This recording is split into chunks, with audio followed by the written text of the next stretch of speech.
Thank you so much. It's a big room out there. Wow. Times have changed for us. So good morning, everyone. Bonjour à tous et merci d'être là. It's great to be here today, including with some of my colleagues in government. I want to give a special shout out to Corey Hogan. You gave a shout out to Minister Neudorf. Well, you need to give one to Corey. He is a good representative for he is representing Calgary very well. Minister Neudorf, he's here. There you are. A good partner at the energy table. And Mayor Farkas, thank you. And Lieutenant Governor, and to Indigenous leaders who are here today, thank you for coming. I really appreciate you taking the time to come and listen to me today. Before we get going, I do want to take a moment and acknowledge the horrific events that happened in Tumbler Ridge this week. As you know, the Prime Minister is on his way there right now. There are really no appropriate words to describe that tragedy and what the community is facing. But I know we are holding them in our thoughts. And as they begin the process of grieving, I would like them to know that everyone in this room, is with them as they go through what they're dealing with right now. So let me start this morning by congratulating the Financial Post on opening its Western Bureau. The event is a little bit late in recognizing it, but better late than never. And a special good luck to you, Reid, and I look forward to our chat here in a few minutes. It's important that you're opening this bureau here in Calgary, because where journalists choose to tell their story says something about where the country is going. I see this as a vote of confidence in Western Canada, and in Alberta in particular, and in the idea that the most important stories in this country are not only in the boardrooms and capitals, but on the site, on oil rigs, in the field, helping turn Canada into a clean and conventional energy superpower. So thank you for telling your story. I'd also like to say it's great to be back here in the prairies. As many of you know, this is where I trace my roots from. For those of you who don't know me, my grandmother was born in Moose Jaw, Northwest Territories, before the province of Saskatchewan came into being. My mom was born here.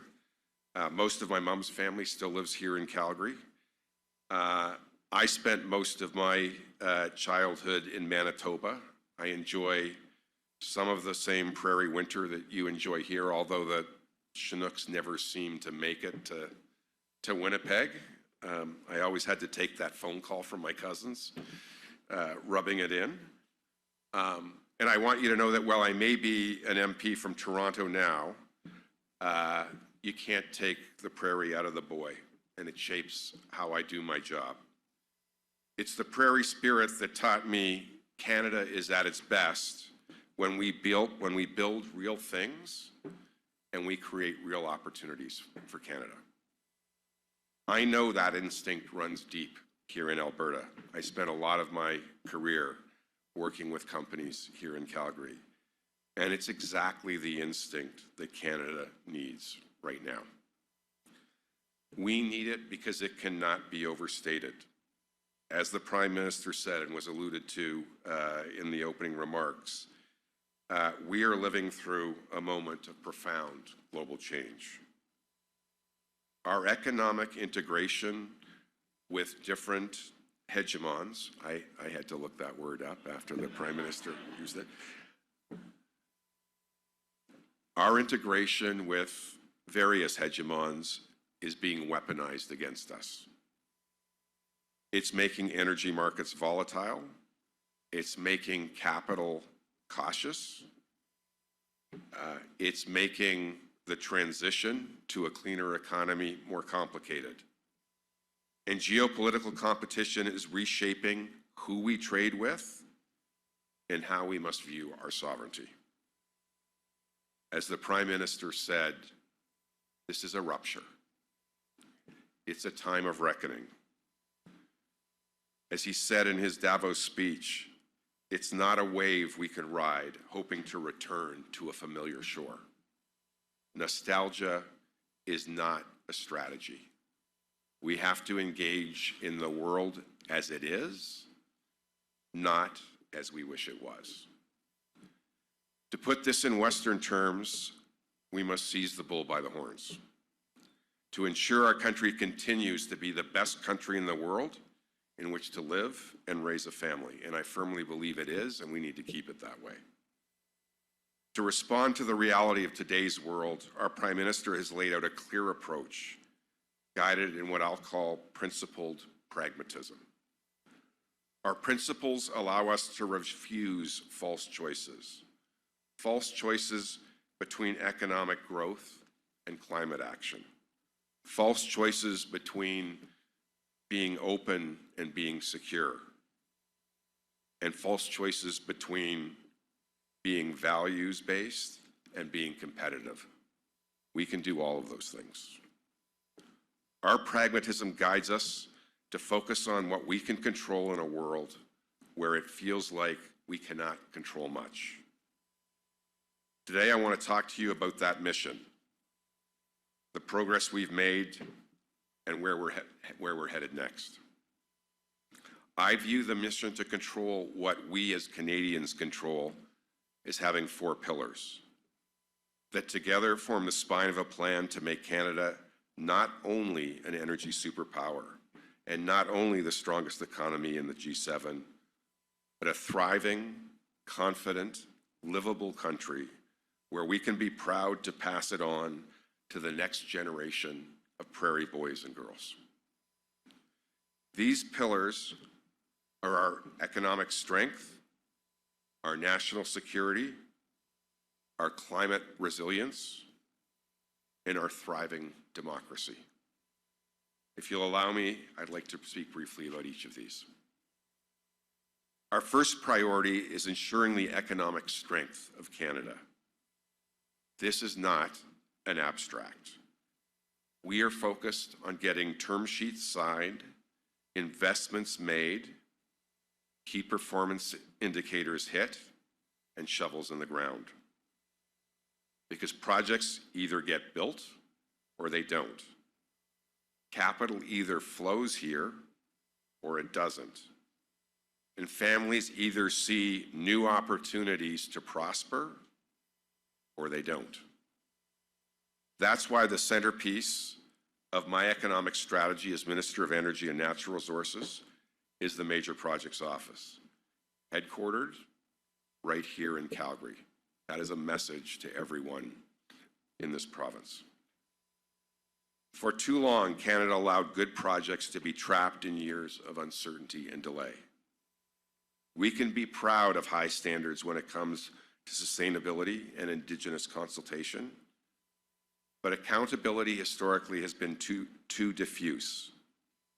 One project, too many government departments, too much endless process. Moreover, that process was focused on whether we got a shovel in the ground and we got to markets, not how. It assumed we had the luxury of endless time, unfettered free trade, and an ally to our south that believed in free trade and respected our sovereignty. That simply is not true anymore. We did not ask for this change. The world's hegemons are moving around. There are several of them. They're impacting our farmers, they're impacting our auto workers, they're impacting our steel workers, they're impacting our energy sector. We didn't ask for this, but we need to respond. And we need to change. And that's what we're doing. The Major Projects Office is about delivery, not delay. One window, clear timelines, and accountability across government. It's about speed with integrity, building responsibly, but also building decisively. At the same time, Canada is re-engaging in the global economy based, as I said previously, on the world as it is, not as we wish it to be. In just the last 6 months, the Prime Minister has signed 13 trade and security agreements across 4 continents, with those countries committing to invest money here in our country. And I'll tell you, the place that they are most interested in is in our energy sector.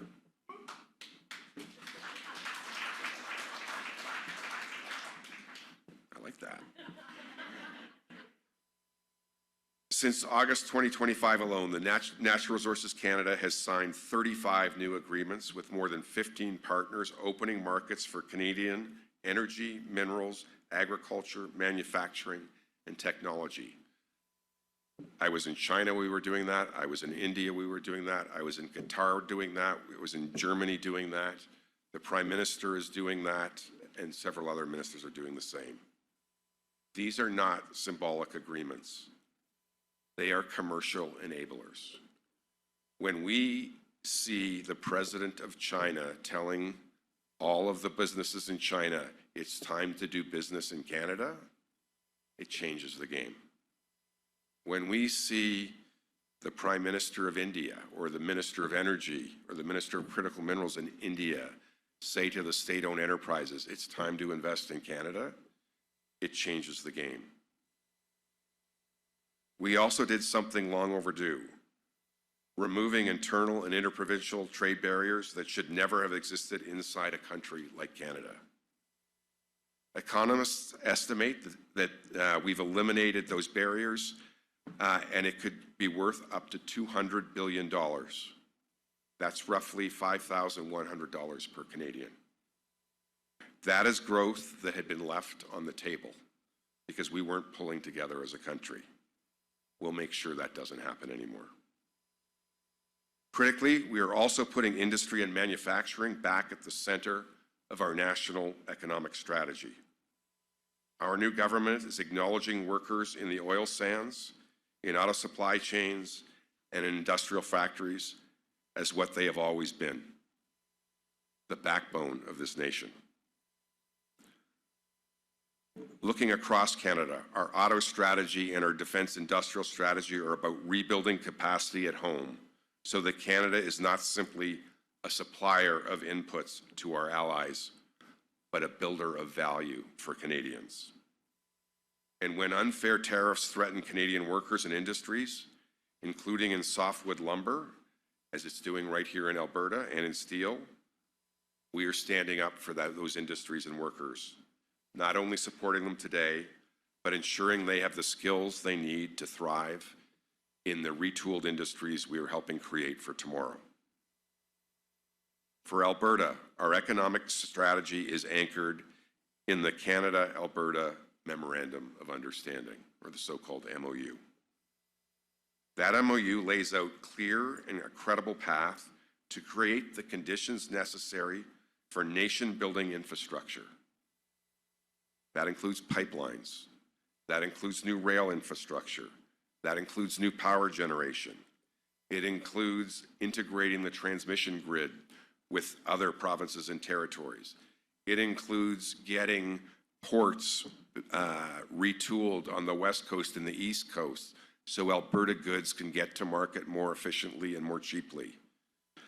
And the rest of the crucial systems that will help Alberta's world-class energy resources get to market. This is how we diversify our exports. The way we need, our Prime Minister has been clear, the way we need to respond is we need to not reduce what we do with the United States. We need to do more with other people. We need to grow our way into a place where our economic integration cannot be weaponized against us. That's our focus. That's what we're doing. We will also be powering emerging technologies, including artificial intelligence. And this is how we will increase our economic security while strengthening our sovereignty in the digital age. But here's the most important point. Economic growth is not an end in itself. Growth must translate into lived security for Canadians, into paychecks that cover the mortgage, into confidence the heat will stay on when it's cold, into the ability to raise, feed, and clothe a family, into optimism that tomorrow will be better than today. Like I said, it's the prairie boy in me that looks at resources and infrastructure projects and sees more than just pipes and steel. I see good paying jobs, good careers, not just short-term jobs, good careers. Jobs that allowed my friends and my families growing up to put roofs over their head, buy homes, and build stable, dignified lives. I see Canada's best bet to generate the revenue that pays for things we care about as Canadians, that make us proud of this country. I see energy helping us deliver the affordable childcare we want for Canadians, for the universal health care we want and are proud of as Canadians, for the pharma care for those who can't afford drugs, and for the pensions for seniors. It is the responsible exploitation of our natural resources that will help us get there. It's also the prairie pragmatism in me that knows building major projects and retooling our economy is not something we can do in just a couple of months. And it's something we must redouble our efforts to work towards, as we have no time to lose. We understand families are struggling to afford the basic necessities of life as we get caught in the crossfire of what's going on with the hegemons around the world. This is why, while moving aggressively to pursue long-term economic goals, we are also acting directly on affordability through grocery supports, through new EV rebates, through the removal of internal trade barriers to lower prices, and the most ambitious plan in Canadian history to build millions of new affordable homes, many of those right here in Alberta. I want to add that economic success like that that we're looking for to unlock does not exist without economic reconciliation. As Albertan businesses know, Indigenous participation in major projects is not a side issue. It's a core economic strategy and a matter of sovereignty, sovereignty to equals that we need to focus on. Indigenous ownership strengthens projects, reduces risk, and ensures prosperity is shared amongst all Canadians. That's why the Indigenous Loan Guarantee Program is so important, and in Alberta, why we're hoping to leverage the innovative and groundbreaking work of the Alberta Indigenous Opportunities Corporation. These programs are unlocking Indigenous equity ownership in major energy, resource, and infrastructure projects across this country, creating durable wealth, building new partnerships with Indigenous peoples, and ensuring long-term economic security for all Canadians. This is economic reconciliation and broader reconciliation in action. And it's also just a smart way to build our country. Our second pillar is national security. When I think national security these days, I also think about sovereignty and stability. Canada is a trading nation, a middle power. We depend on stability and respect for our sovereignty. But we can't just assume that anymore. We are protecting Canadian sovereignty in concrete terms. That includes strengthening the Canadian Armed Forces, meeting the NATO 2% and 5% targets, and ensuring our defense commitments are credible to our allies and Canadians. It also means ensuring immigration and public safety policy meet the moment appropriate with the right immigration targets, strengthening action on crime through policies like bail reform, and hiring 1,000 new RCMP personnel so communities feel safe and confident and believe in the rule of law. It also means tailoring our temporary foreign worker programs to meet the diverse regional needs in this country. But security today is broader than defense alone. Ottawa has awoken to something Western Canadians have known for a long time. Energy and mineral security are our national security. A country that cannot supply its own energy, process its own minerals, or build its own infrastructure cannot be truly sovereign.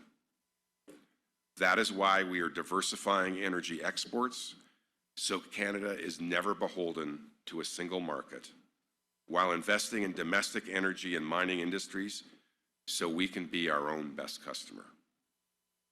The resources produced in Alberta and across Western Canada matter for defense.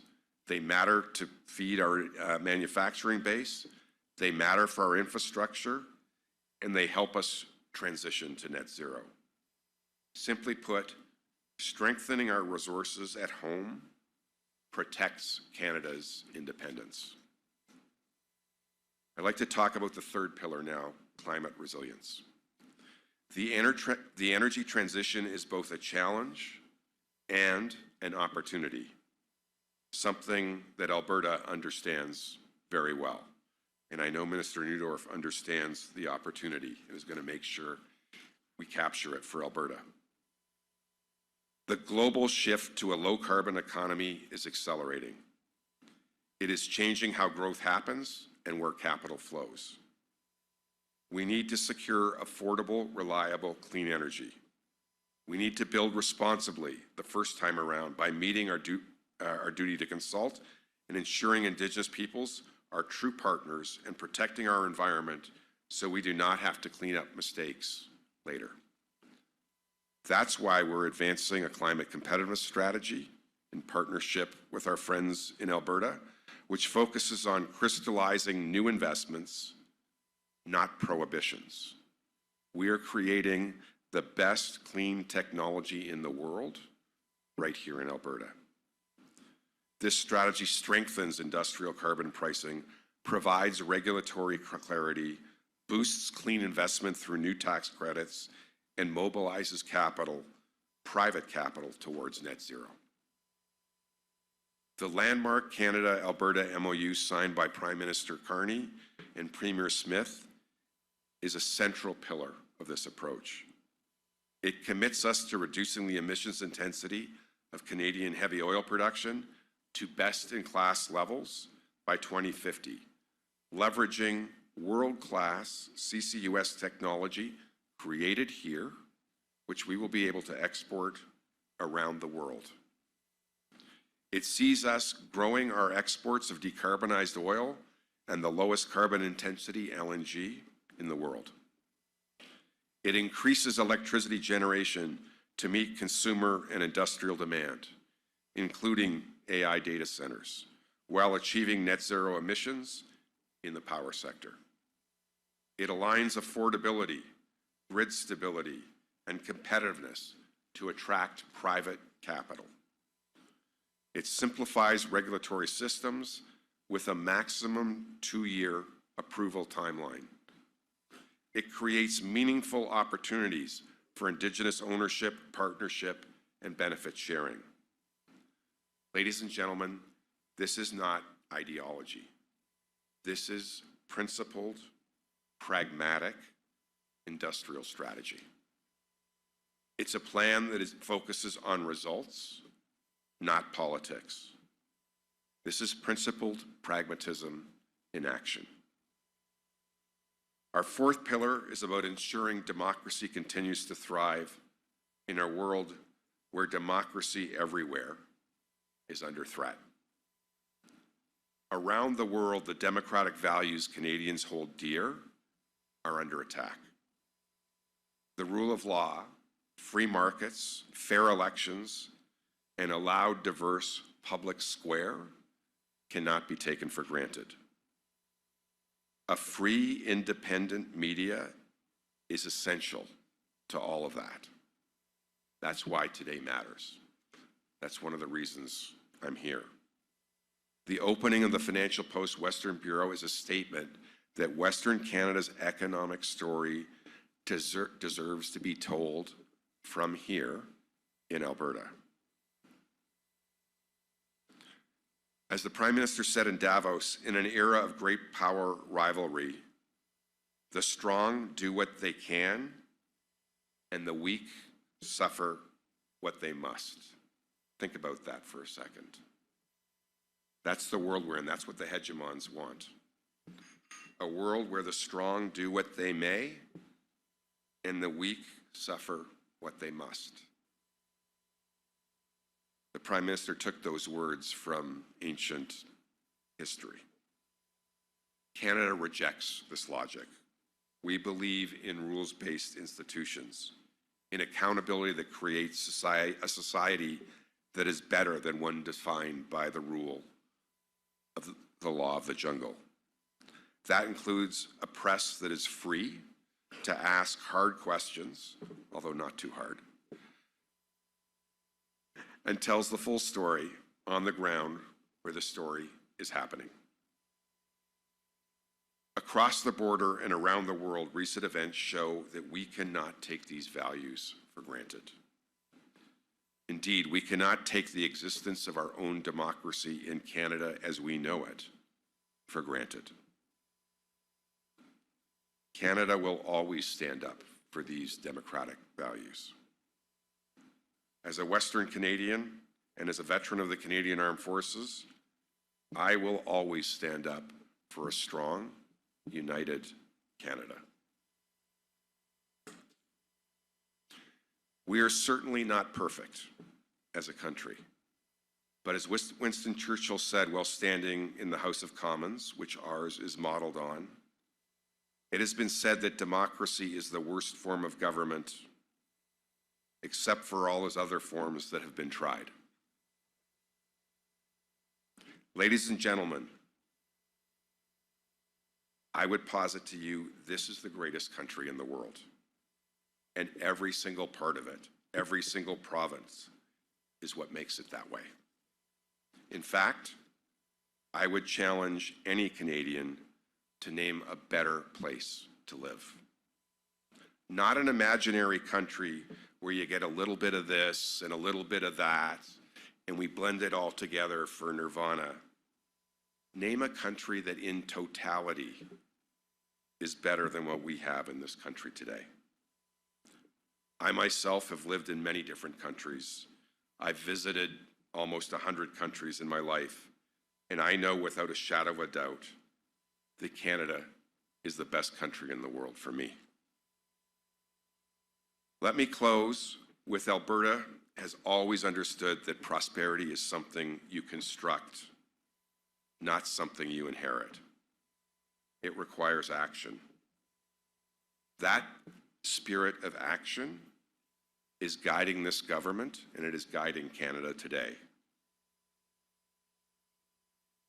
And it is a mantra that I will come back to over and over again as I try to serve you. It's time to build. It's time to build projects. It's time to build partnerships. It's time to build national security. It's time to build homes we can afford.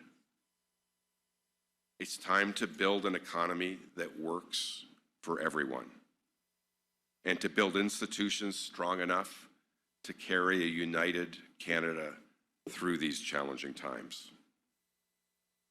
Congratulations to the Financial Post for opening today, and for this event, and I look forward to the not too tough questions that are coming up. Thank you very much.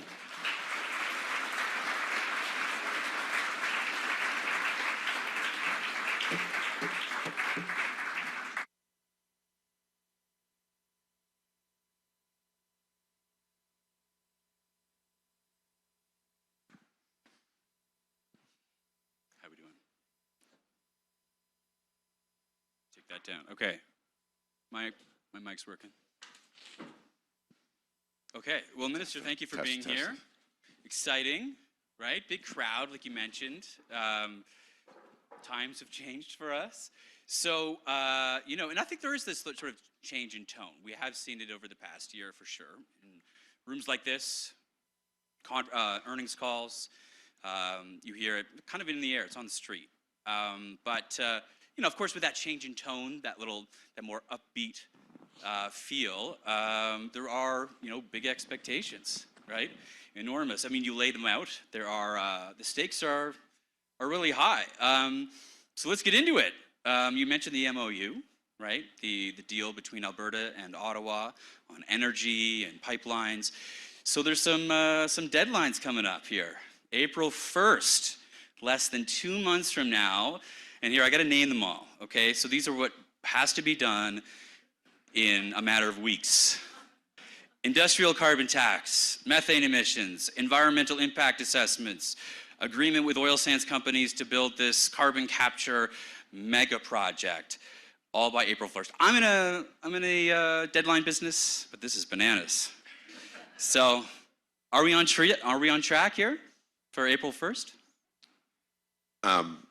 So we should ask Minister Neudorf to come up and take this question as well. Look, what I can tell you is the spirit that you see around the table at the First Minister's meetings that happen on a pretty regular basis is the same spirit in which we are working with our partners and colleagues in Alberta. Everyone understands what's at stake. Everyone understands that Canadians want to see action. Everyone understands Canadians don't want to see excuses. And from the federal perspective, I can say that we have a willing partner who is working hard to get to these deadlines. We are a willing partner to get to these deadlines. As anyone who's done deals in the corporate world, you work your damnedest to get to the deadlines, and you see what it looks like when you get really close. And I'm not predicting it, if something slips, look how the other side behaves. And if the other side says, you know what, we're working in good faith, we're committed to this, we're going to get this done. And I think that's the spirit we're in right now. So we have every intention of hitting those deadlines. I know that the province of Alberta has every intention of hitting those deadlines. But what I want people to know is that your provincial and your federal governments are actually doing the very best they can to get to those deadlines. This is not a show. This is seriousness. We are in a very challenging world right now. We have an opportunity to take that challenge and do really hard things that we've not been able to do before. Some would say a crisis is a terrible thing to waste. I can tell you that the federal and the provincial governments are doing their best to make sure we don't waste this opportunity. Which one of these files, there's a number of thorny issues here, which one of them has proven to be the most challenging so far? So my standard line to reporters is always, it's really not helpful to negotiate in public. So look, these are ambitious work streams. Every one of them is really important. Every one of them leads to a world where if we do this right, we are building clean energy technology. We are connecting grids. We are exploring new industries like AI data centers. We are looking at new additions to Western Canadian power grids in things like nuclear. We are looking at clean technology, clean CCUS technology we can export around the world. These are hard things, but they're all worthwhile. And they're all there because the government of Alberta and the federal government see this as the way forward, a positive way forward. We're not going to cry about, what different hegemons are doing in the world, invading other countries. If you want to make it real, I remember sitting next to the Minister of Energy for Ukraine at the G7 meeting. If you want to see what energy security looks like, I looked over and she's going through her email, and I said, are you okay? And she said, well, the Russians have just bombed 3 of our transmission stations and 2 of our gas plants, and 5 of our workers have just been killed who were trying to repair them. This is the world we live in, guys. We can decide to bicker amongst ourselves, or we can say, the neighborhood we live in's got a little more complicated. We need to work harder together to make Canada stronger, and that's the spirit that we're working towards. Yeah, you mentioned their CCUS, carbon capture, utilization, storage. Obviously, Pathways is a major part of the MOU. That's the huge CO2 pipeline that would take oil sands emissions down to a underground storage facility. So, there are, obviously, this is a mega project, 16 million, we're hearing maybe 20 billion. And so there is some concern from folks who track investment in the industry, and they wonder, there is this sort of condition in the MOU that says, we need carbon capture first, and then pipeline. Are you hearing any concerns in terms of, could this stall things?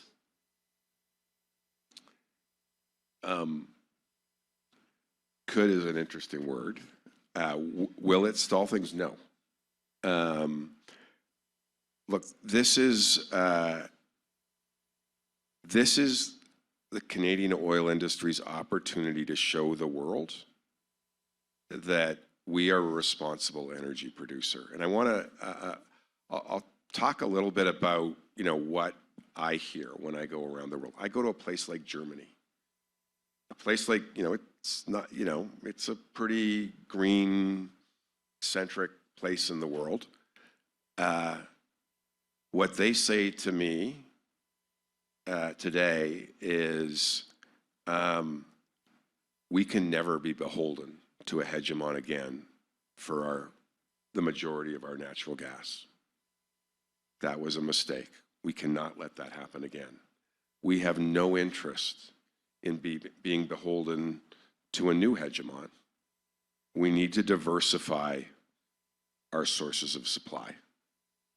When we look at Canada, we see Canada as one of the most responsible producers of energy in the world.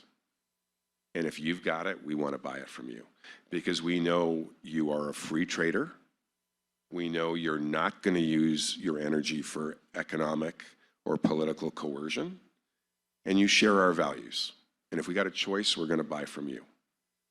What the Canadian, and I know there's some people from MEG here. I used to sit on the board of MEG. What the Canadian industry has done in reducing the carbon intensity of a heavy oil barrel is something to be celebrated. Like we've done amazing things. What Pathways does, it will be the first time in history that a country has step changed the carbon intensity of its entire industry. That buys incredible social license. That buys incredible social license with all Canadians, but it really buys social license with people who want to buy energy around the world. Whether it's people in India, fastest growing user of energy in the world, whether it's China, the biggest user of energy in the world, whether it's Europe, who's desperately trying to diversify its resources. So I don't view these as challenging things. I view these as good things. And I'd also say it future-proofs our industry. And I would just, people talk about regulatory certainty. How is the regulatory certainty from going from the IRA to the big, beautiful bill? Why don't you talk to all the people who have got billions and billions of dollars of projects stranded and going to be written off because you had policy in another jurisdiction whipsaw from one end of a spectrum to the other. Right now, in some places in the world, the policy meter has just shot all the way where they're ripping up environmental regulations. Guys, it's going to come back. It's not going away. By us doing what we're doing, we're future-proofing our industry. We're making sure we're not that country that gets billions of stranded assets because we didn't keep up with best-in-class technology. So I really think this is a huge opportunity. And I can tell you, when I was in India, when I was in China, they want to talk to our CCUS technology companies. The other thing, I'm going to say one other thing, it was very interesting when we were speaking with the president of China. He said to us, China is an energy superpower. It's in coal. We don't want to burn coal. Coal has other kinds of, we are going to do everything we can to go to renewables, and they are doing amazing things in renewables, and they're going to use LNG as a major transition fuel. And they were very clear, if you don't give us the LNG, our alternative is burn coal. And in an AI world where they added, Minister Neudorf, they added 450 gigawatts of new electricity last year. If we don't give them the best, cleanest natural resources, they're going to burn coal. We have a chance to do right by us and to do right by the world. Yeah, and you mentioned the sort of the future-proofing our industry and noting as well in your remarks the sort of the way you put it, a false choice between the economy and the environment. I wonder, like, in your conversations, is that message around future-proofing resonating, like, because and even among sort of like the investor class, right? Because you talk about rollbacks. Well, just yesterday we saw a very significant rollback in environmental policy in the United States, and they don't have the same kind of policies that Canada has in place, that it's promising with this MOU in terms of industrial carbon pricing, in terms of carbon capture and these sorts of things. And so I wonder if that message around future-proofing is resonating with investors who say, well, maybe it still makes more sense in a drill baby drill sort of environment in the United States. So it's interesting when you go around the world, you meet a lot of different people. The Chinese are incredibly focused on future-proofing their energy.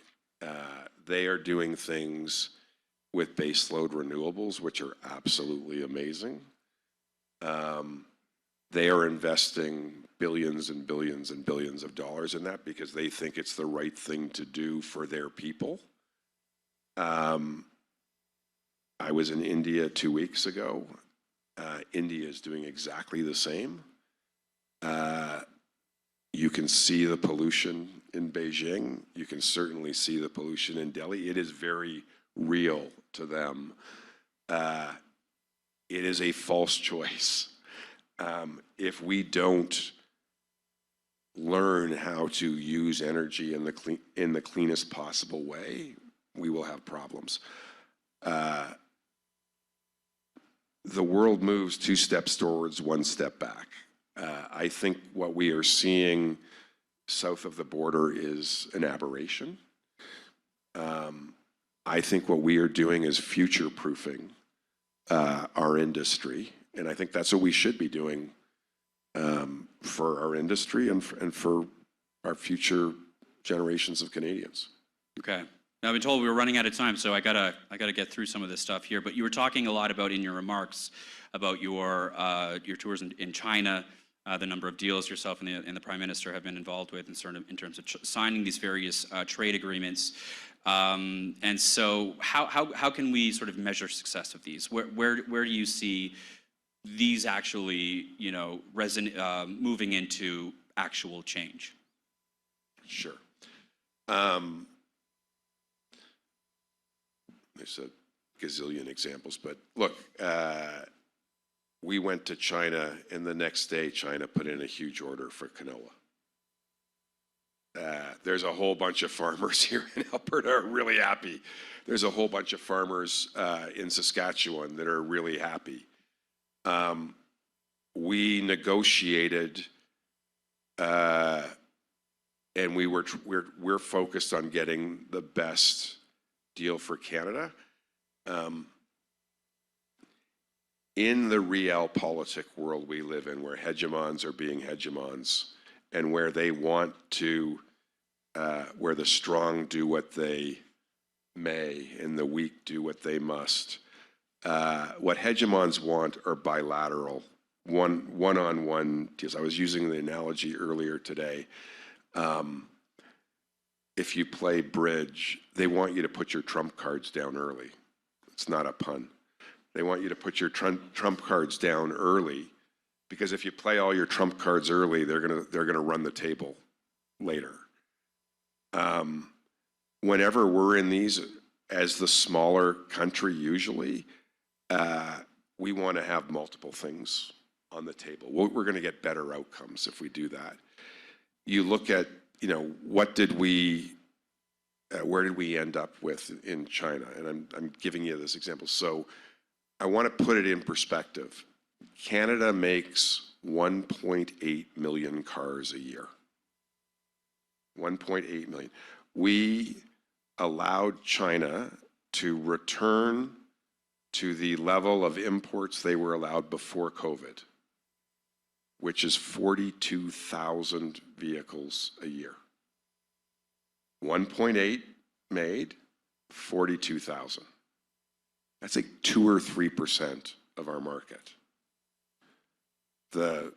What we said was, of that 2 or 3%, half have to be EVs targeted at below $35,000 a year. Do you know how many EVs sell in Canada today for below $35,000 a year? What did we give up? We gave up that if some people want, they don't have to, if some people want to buy EVs, they can now buy EVs at a price point that was not previously available in a world where affordability was an issue. What we also got was an agreement from the Chinese to bring manufacturing to Canada in JV format with Canadians. Okay? Let's look at the auto market today. Today, 70% of the vehicles made in Canada are made by the Japanese. They're not made by the Americans. And the Japanese are here because in the last auto TIF, we told them they needed to come here and build. Getting a new manufacturer to build when the other builder of cars here is telling us they are leaving. What did we give up for that? I mean, I think we got a pretty good deal. I mean, people are trying to spin this, but we got relief for our farmers. We got relief for our fishermen. We got affordable EVs in a very limited supply, and we got agreement for new companies to come and manufacture here in this country. I think we did okay. And there was also talk, I know this is the last question, you're with a reporter who always tries to squeeze one more in. And so there was talk as well in China around investment, right? And obviously a new pipeline would be an enormous cost, right? I don't know, $20-30 billion or something like that to the BC coast. And so, it kind of raises the question whether or not we could see Chinese investment from India, from state-owned organizations into a pipeline to the West Coast. What's the status of that? Can you rule it out, or do you think it's going to happen? So I always say in these, like, I'm not going to talk about hypotheticals because there's a gazillion facts around any particular deal. But what I can tell you is the Chinese are buying oil off the TMX today, and they would like to buy more. I can tell you the Indians are buying Canadian oil off the TMX today, and they would like to buy more. Both today are buying meaningful amounts of Canadian oil off the Gulf Coast. Anyone who's in the industry knows it's 2 weeks shorter to go from the West Coast than it is to go around South America or through the canal. They would all like more oil. That we heard everywhere we went. So are they willing to put money into it? We have heard from major sources of capital all over the world. They are interested in coming to Canada. In a pipeline? In infrastructure of all kinds. You said no tough questions, but I'm a journalist. Minister Hodgson, thank you so much for taking the time to talk to us, to be here, to sort of meaningfully launch the Financial Post Western Bureau. We're having a lot of fun doing it, and yeah, we really appreciate you coming to Calgary. Thank you.